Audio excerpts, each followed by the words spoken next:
17 members to take a look into the stand your own ground law. And that's interesting because some of the people who proposed the law are not even in agreement with it or how it is being implemented. So there are problems with that law. Governor Rick, it's like I'm saying, I was reading it today. He's putting a committee of 17 members. They did already, and they're beginning their work in May, and they're going to revise the law and see what they come up with. So see? Thank you. Hi, my name is Angela Lewis, and I just wanted to, just a light question on the Trayvon Martin case. From experience, and I don't know how much experience from the courtroom, do you think the audio from the operator's audio, would that be admissible in court? Yeah. And would it be against pretty much what will throw him? Well, let me just think about that for a second. Will the audios be admissible? I think they will. There's something called hearsay, folks. Hearsay is a rule, like they say, if it's an out-of-court statement, you know, that it may be hearsay. In some situations, hearsay is admissible and inadmissible. I think the recorders will come into evidence. Okay, I think the recorders are going to come into evidence almost as an official record. The 911 operator worked for the police department. So that wasn't a statement made by just a regular John Doe or Jane Doe. That was a statement made by under authority of law by an official department. And usually public records are admissible. So I think that will come in as a public records. I've had many cases where 911 calls were admitted, into evidence. So yes, they will come in. To answer your question? How much do you think it will help? I think the key, I think critical to the case, and I already kind of mentioned that, is when the 911 operator told the gentleman, back off, leave him, don't stop following him, we'll take it over. At that particular point, I truly believe that he, in this case, George Zimmerman, had an obligation not to follow the kid anymore, and not to get out his truck and engage him. I truly believe that is going to be critical. I think it's also going to be critical, the conversations, I don't know if they were recorded, the conversations that Trayvon was having with his girlfriend. Now, I don't know if they were recorded, but they do know the time of the, one thing we do know, we know what time the 911 operator said, leave him alone, stop following him. We do know what time Trayvon was on the telephone with his girlfriend. We only have to take her version of what they were talking about, right? And we do know what time the shot was fired. Because while one neighbor was on the phone with the police department, you can hear the shot in the background. So all those tapes are going to be very important and put together a timeline on what happened and when. But once again, why did Zimmerman exit his truck to engage or to talk to Trayvon, right, is going to be critical. I don't care if Trayvon walked to the Zimmerman truck and said, hey, what's up? Why are you following me? Right? Zimmerman knew that the police was on his way, and they told him to leave the guy alone. So Zimmerman, my question would be to him or his attorneys, what made you get out of that truck when you knew police were coming and when you knew you were ordered to stop following this kid? That's critical, right? So the tapes are going to be very important. Because Zimmerman lawyers are going to tell all type of stories because we're very good at twisting the truth. We're very good at confusing a jury. Because remember now, this is what I want you all to be ready for. At a criminal trial, a defendant doesn't have to prove anything. George Zimmerman doesn't have to, he can sit there and read the newspaper. The prosecutors they have the burden to prove their case. And they have to prove it beyond a reasonable doubt. Good defense lawyers are very skillful at creating reasonable doubt. So it's not an open and shut case as people want you to believe. But one thing his lawyers are going to have a hard time with is why did because remember now, Zimmerman does not have to tell his story. he has a right to remain silent. He doesn't even have to take the stand. He can just put a good lawyer up there and tear down the prosecutor's case piece by piece. Because I'm almost certain Zimmerman did have injuries. So at any point, do you think Trayvon Martin attorneys will use the stand your ground law in reference to Trayvon? That's an interesting one. Trayvon was standing his ground. Exactly. The question becomes, and this is where reasonable doubt folks are going to come, who was the aggressor? Was Trayvon the aggressor, or was Zimmerman the aggressor? Okay? Zimmerman is going to try to, and I'm not going to say argue because he has a right to remain silent. His lawyers are going to try to twist the case to the extent to make the juries believe that it was a reasonable, plausible possibility that Trayvon attacked Zimmerman. And if some jurors who already come into these cases with their own prejudices, by the way, okay, after all, the boy was from Miami, you know, and we up here in Sanford, or wherever they may move the case to, if his lawyers are skillful enough to lead the jury to believe, well, we don't really know what happened, but it's a possibility that Trayvon may have jumped on Zimmerman. Because I'm telling you, Zimmerman, I truly believe Zimmerman is going to be able to put in evidence medical records where he took him a couple of punches, where there's a fractured nose, whatever the case may be. Trayvon, I say it, you know, in a funny way, but Trayvon stung him a few times. Okay? Now, was that the first punch, or was it retaliation to what Zimmerman was doing? That's where the lawyers are going to try to bring in the reasonable doubt. And the jury going to sit there and cry and say, oh, Lord, I said what happened to Trayvon, but I really just don't know what happened, so we have to let him go. Be ready for that one, folks. Be ready for that one. I'm just preparing you for it. Back to what you were saying, being the fact Back to you, Dominique.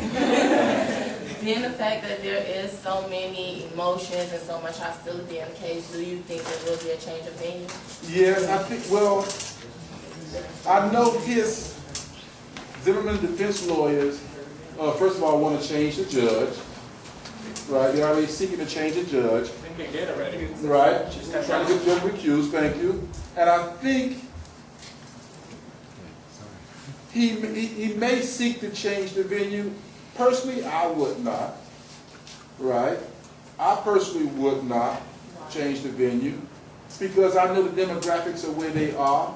And I'm telling you that a skillful lawyer can pick 6 to 12 jurors up there who would say, hey, you know what?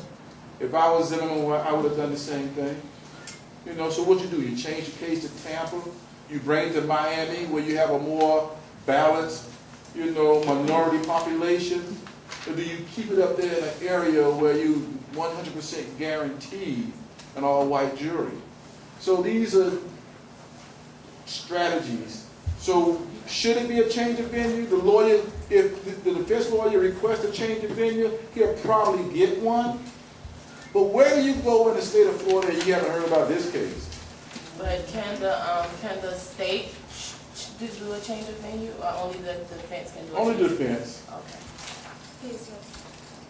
Yes, I would just like to say that being that Mr. Shiver is from a commissioner's office here in Florida, here in Miami, I'm sorry, we don't want this whole panel to be just about the Trayvon Martin case because, like we said before, we are experiencing a lot of problems here in the city, as many people in other inner cities in America are experiencing. So we would like to take this opportunity to pose other questions to Mr. Shiver about some more immediate issues that we're dealing with here. Not that the Trayvon Martin case is not important, but we have education issues. We have a lot of issues that Mr. Shiver here could probably Shed some light on. shed some light on and hear us out about. I'd rather hear you guys and take it back to my boss Yes, and let her. that's the intent. Okay, y'all got your. Okay. The moderator got to Don't recognize. create something else. Okay. Y'all want to bring it home? Bring it home. Yeah. How much more time we have? About an hour?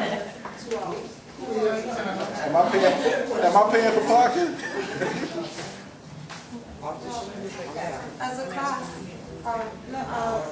we had a question as a class of how can we educate our young youth with the laws for them to inform themselves and protect themselves as being part of civilians in society. Sometimes they get taken in, questioned, or something or other, and they don't know their own. They don't know their own rights. Exactly. Right. So how can we educate and protect our youth from, let's say, elementary up? I think one thing you can do is you guys can organize in the little groups, and there are a lot of organizations out there will come out there and train you, from the state attorney's office, from the police department. You can organize in your churches where lawyers are. You got the Black Lawyers Association. You got the Public Defender's Office. Lawyers love to run their mouth. You're gonna find it out sooner or later, right?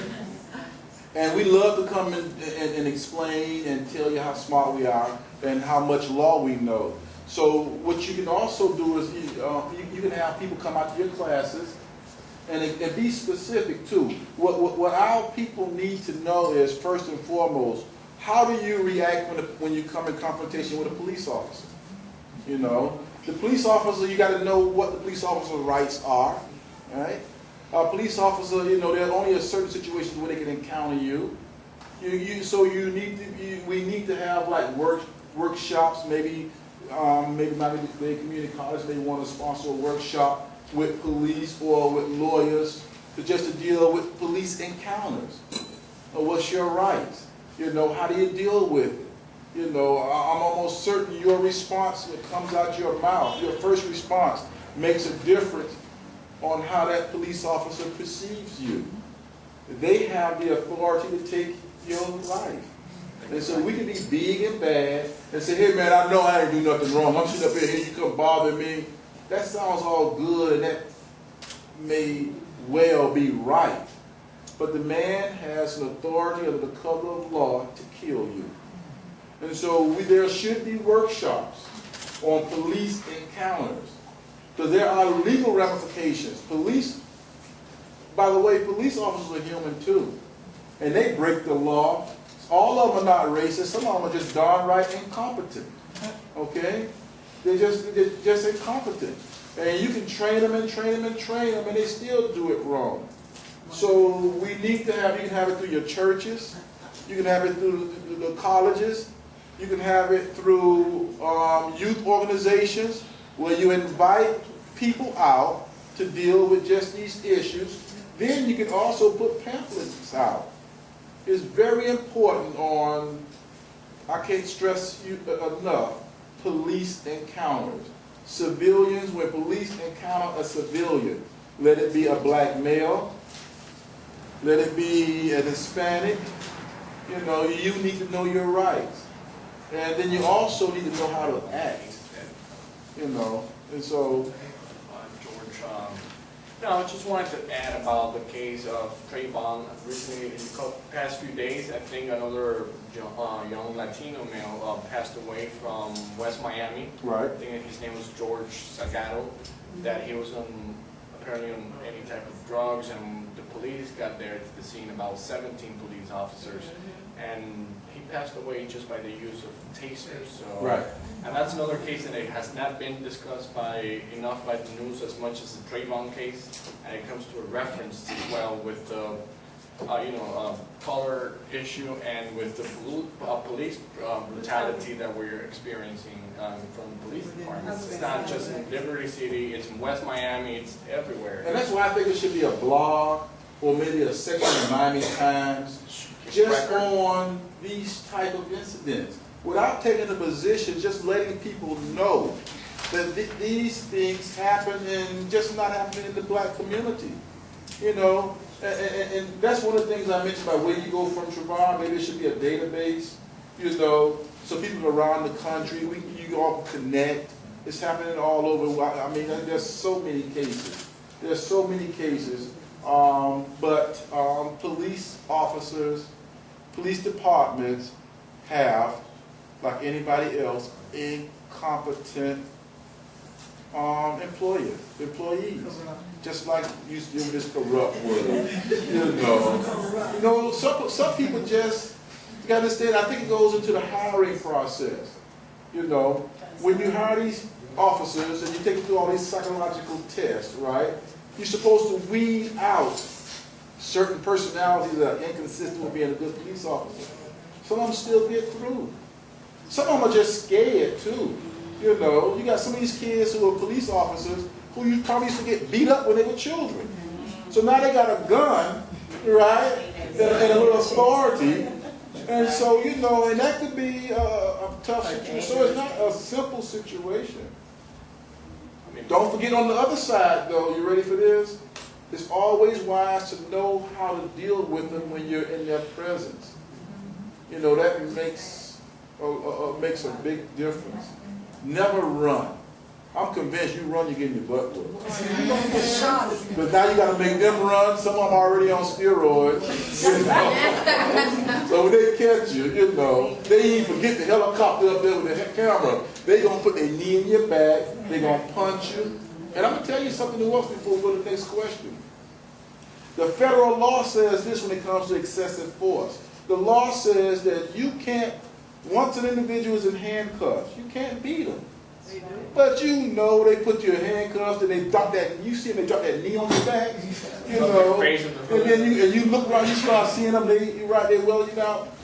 And it's hard to win those cases when you sue them. It's very difficult to win an excessive force case. He's 9 or 10, the person who they're beating already has a criminal record. 9 out of 10, when you pick a jury, and I've done a lot of these cases, folks, I'm telling you from personal experience, 9 out of 10, most jurors don't see police officers like we do. You know, they don't believe these things occur. That's why we need the blogs. That's why we need you all to start writing. We need you to start doing poetry about it. You need to just let people know that these things are happening because people don't believe it. And they only believe, well, if the police officer did this, you must have did something wrong. So, I mean, you know, so, but I'll stop there. I mean, in that particular case, there were 17 police officers involved. But they tasered him, so they wasn't trying to kill him. 17 were, I mean, just one guy without... And what happens with the tasers is a lot of time, you know, they die of heart attacks or don't have no cocaine in your system and get tasered. You do. You know, so, I mean, we're looking at tasering practices as well, you know, but supposedly that was a way of not killing you. Well, instead of shooting you out the Police taser, officers make the tasers, you know, a lethal weapon by depending on how much electricity you get and how long you get charged. And how many police officers tase you? Because there was 17 in that particular scene. So I'm like, right, I mean, 17 to stop just one guy? Seems a little excessive, huh? I'm telling you, the adrenaline, people running, you know, they have their own little fraternity, and they get so hyped up. They're human too. They get hyped up, and I'm telling you, man, I truly believe a lot of them are on steroids. I'm sorry. You know, you see them, they get all puffed up, you know, and I'm gonna tell you, they get mean. And then you give them that gun or that taser, and then you got the little black male or the Puerto Rican or Hispanic who talk a lot of noise, but he ain't numbered 110, 15 pounds, right? You know, but he talking like he's bad. But that taser and that bullet win every time. Yeah. You know, but. Thank you. Please, with your question. What about the term corruption are you rejecting? Like, how do you define corruption? Because that term has been used a couple of times in here. And you see, I don't like it. Exactly. So what about that term? Well, corruption to me is criminal in nature. Corruption to me is the worst of the worst when you deal in a political environment. Corruption to me means that you are working with the wrong motives involved, right? And my experience tells me that you can call anything corruption, but I like to be a lot more specific on what the real issues are. Some of the real issues are incompetence. Some of the issues are some people just weren't qualified for positions they're getting. Not saying there isn't any corruption, but corruption to me is a legal term, and you are corrupted once a court of law determines you are corrupt. So I take it more on a technical term. In other words, you know, there are problems in politics, there are problems in police departments, like there are problems all over the place. But once you start using the word corrupt to a person who works in the political environment, it means a lot more than just if I was sitting out there with you all, I would use it loosely too, but I'm in a different position. Corruption to me means you need to be in jail. And I know good people who do dumb things. That should not be jailed? But I don't think they are corrupt. Some people just do dumb things sometimes. And your life experience must tell you that. We can't act like you all don't have life experiences and know how people are. Don't put these people on a pedestal. Don't put Michelle Smith-Jones on a pedestal. Don't put George or whoever, Rick Scott on a pedestal. They're human beings too. We have to keep them honest. We have to